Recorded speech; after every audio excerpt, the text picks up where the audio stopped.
let me introduce our usual suspects for What the Papers Say segment. With us is Chris Hall from Sibos Issues and David Bannister, Editor-in-Chief of Banking Technology and Daily News at Sibos. Nice to have you all with us. And Chris, we're going to start with you as we always do, and with the paper, tell us what you found were the highlights of yesterday, 2011, day 3 at Sibos. Well, yesterday I attended the big issue debate, which was all about where is the growth going to come from for banks in 2012 and beyond.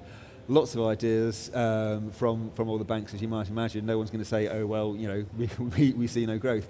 But before they see any growth, what they have to do is engage with customers and actually make customers understand what the implications are for, of the regulatory change and the kind of uncertain economic outlook. And this is the story that we're looking at here, that you're describing here.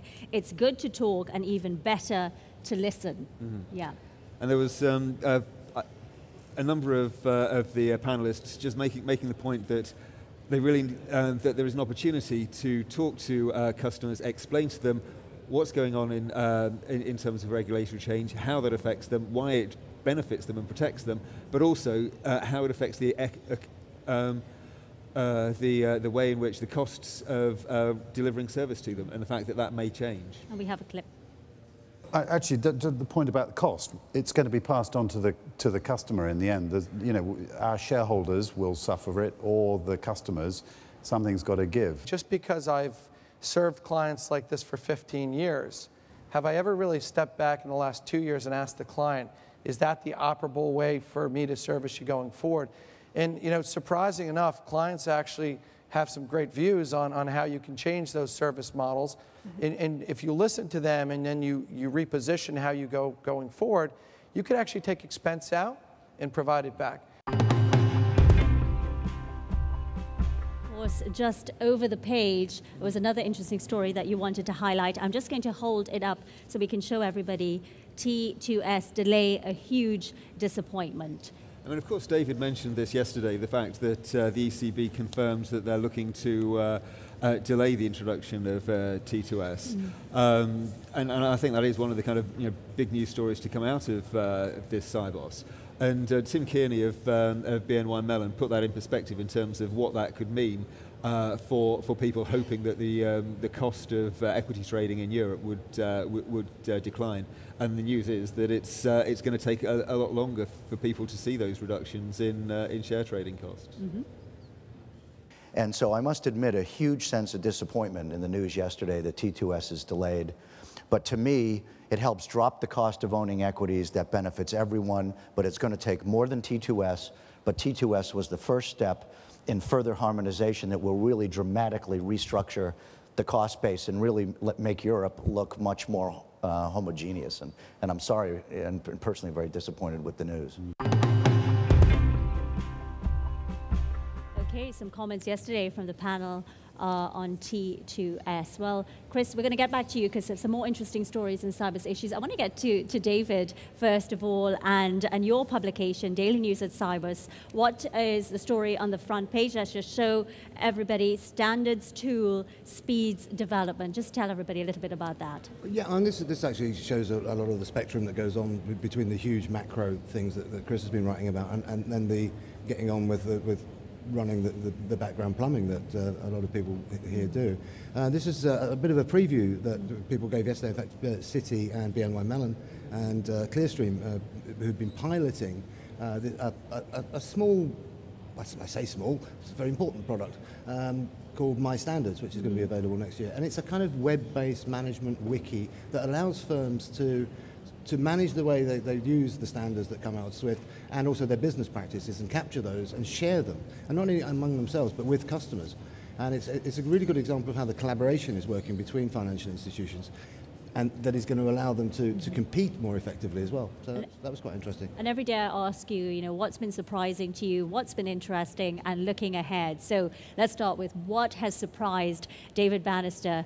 What surprised you yesterday on day 3 of Sibos? Well, what surprised me yesterday is actually going to involve quite a lot of counselling, which was when I was moderating a session with the Standards Forum When we were preparing, two of the panelists decided they wanted to do it in French, but fortunately they were stopped from doing this by one of the other panelists who wanted to do all his answers through song. And he did? He sang all his answers? Yes, he sang. Well, he didn't sing all his answers. We managed to stop him, thank goodness, but it led to a very lively and engaging session. I could imagine. I can't believe that's your what's surprising instead of your what's interesting.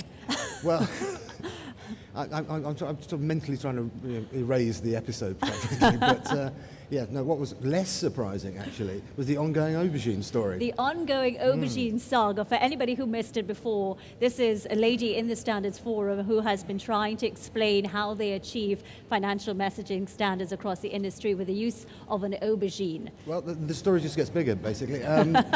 The Sibos, the Daily News at Sibos crew went out last night for a crew meal with Heather Mackenzie, the editor, and she'd found a restaurant called Mozzarella. And we can bring you the news that mozzarella is the new sushi, according to the restaurant Mozzarella, 2 blocks up from the convention centre.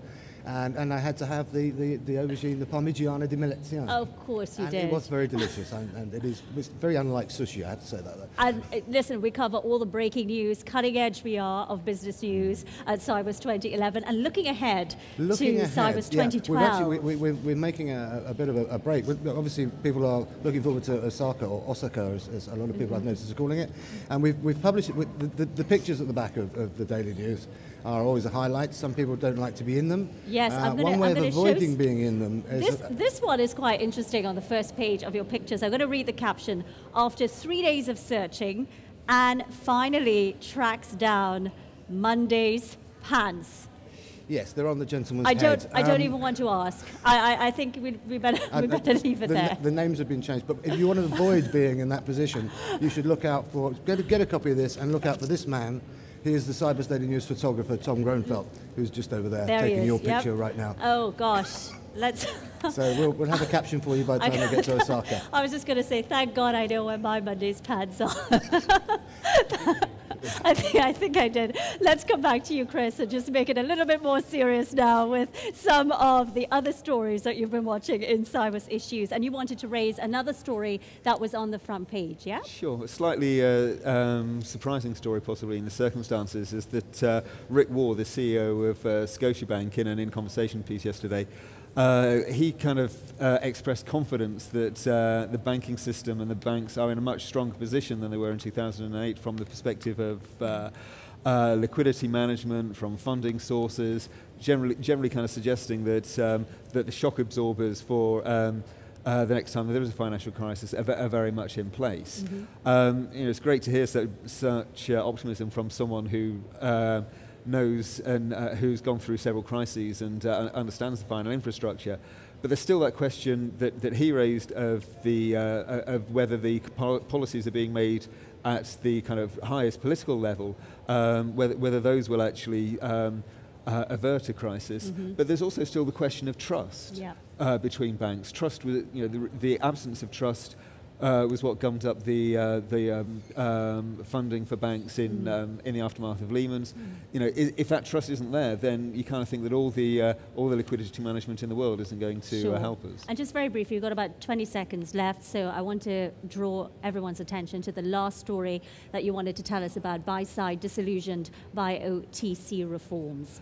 Yeah, there's a huge pension fund in the Netherlands called APG, and their general counsel was just generally saying that all the kind of reforms to the OTC derivatives market, really, he wasn't happy with them. He was confused by them and felt that they weren't helping the buy side at all. Okay, well, we'll leave it right there. My goodness, I never thought in business television, in one segment, I'll use the words buy-side, OTC, aubergines and pants. But we did it. We did it today on Sibos TV with David Bannister from Banking Technology and Chris Hall just here on my left from Sibos Issues. Gentlemen, thanks so much for joining us. It's been a pleasure.